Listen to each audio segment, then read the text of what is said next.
दोस्तों आज की इस वीडियो में हम बात करेंगे बाइबल में बताई गई अब तक की सबसे दुष्ट रानियों में से एक रानी के बारे में, जो रानी इजेबेल की बेटी थी।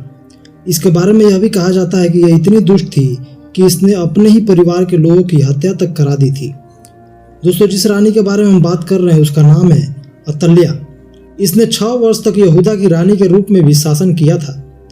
अतल्याह इसराइल का राजा अहाब और रानी इजेबेल की बेटी थी और उसकी शादी यहूदा के राजा यहोशापात के बड़े बेटे यहोराम से हुई थी।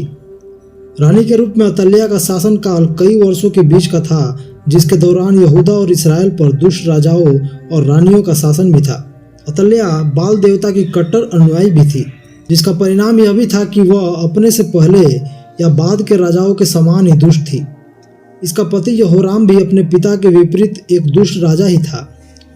अतल्याह का पुत्र अहज्याह केवल 42 वर्ष की आयु में सिंहासन पर बैठा और उसने भी अपने आप को अपने पिता के समान ही दुष्ट बना लिया, और इस दुष्टता में उसकी माता अतल्याह भी उसे सलाह देती थी।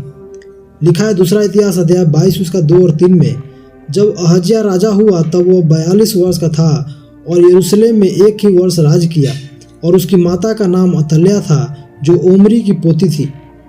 वो अहाब के घराने की सी चाल चला क्योंकि उसकी माता उसे दुष्टता करने की सम्मति देती थी। यहाँ पर हम देख सकते हैं कि अतल्याह अपने बेटे अहज्याह को दुष्टता के काम से दूर रखने के बजाय उसकी दुष्टता में सलाह भी दिया करती थी, जिसका परिणाम आगे पता चलता है कि राजा अहज्याह बस 1 वर्ष ही यहूदा पर राज्य कर पाया, क्योंकि वो अपनी दुष्टता के कारण ही येहू द्वारा मारा गया, जो मूल रूप से अहाब का सेनापति भी था। अपने बेटे राजा अहज्याह की मृत्यु की खबर जैसे ही अतल्याह ने सुनी, उसने यहूदा के घराने के सारे राजवंश को नष्ट कर दिया, लेकिन उसमें से केवल अहज्याह का बेटा योआश बच निकला, जिसे राजा यहोराम की बेटी ने बचा लिया और उसे परमेश्वर के भवन में 6 वर्ष तक छुपाए रखी। पूरे राजवंश को नष्ट करने के पीछे शैतानी ताकत भी काम कर रही थी, जो मसीह के आने वाले पीढ़ी को खत्म करना चाहती थी, जैसा कि उसने पहले भी किया था।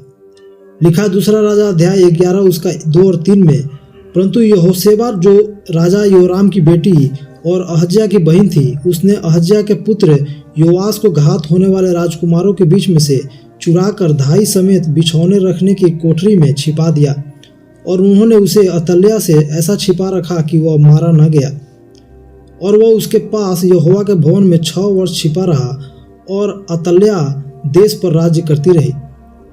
यहाँ हम देखते हैं कि अतल्याह तो यहूदा के पूरे राजवंश को खत्म करने का फैसला कर रही थी, लेकिन परमेश्वर ने उसी के घराने में से उसकी बेटी को समझ दिया, जिसने अपने भाई के पुत्र को बचाया और 6 वर्ष तक अतल्याह के नजरों से छिपाए रखी। इन्हीं 6 वर्ष में अतल्याह ने यहूदा पर शासन किया, और 7वें वर्ष में महायाजक यहोयादा ने यहोवा के भवन के चारों ओर पहरेदार रखे, और सार्वजनिक रूप से अहज्याह के पुत्र योआश को, जो अकेला दुष्ट रानी अतल्याह के हाथों से बच गया था, उसे राजा के रूप में ताज पहनाया, और लोगों ने उसका अभिषेक करके उसे राजा बनाया और बोलने लगे, राजा जीवित रहे।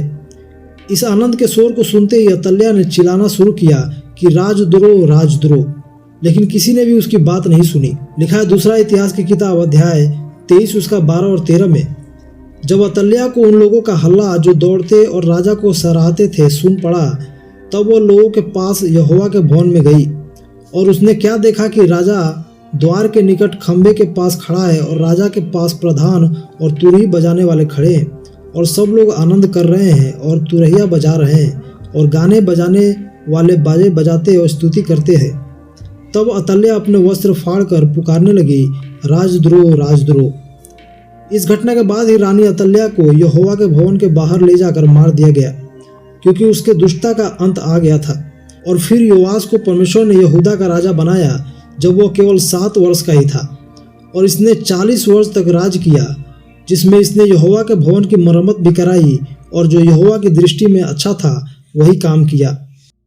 इस पूरे कहानी में हम देख सकते हैं कि रानी अतल्याह तो अपने शासन काल में बहुत ही दुष्टता की, यहाँ तक कि राज सिंहासन को पाने के लिए पूरे राजवंश को भी नष्ट करना चाहिए, लेकिन परमेश्वर ने उसके दुष्टता को सफल होने नहीं दिया, और उसने जो किया था उसके दुष्टता का फल भी उसे उसी के घराने से मिला। आशा करता हूँ आज की इस वीडियो से आपको कुछ सीखने को मिला होगा। वीडियो को लाइक करें, अपने विचार हमें कमेंट करके जरूर बताएं, और चैनल को सब्सक्राइब कर ले ऐसे ही वीडियो के लिए। हम फिर मिलते हैं अगले वीडियो में। तब तक के लिए धन्यवाद। जय मसीह की।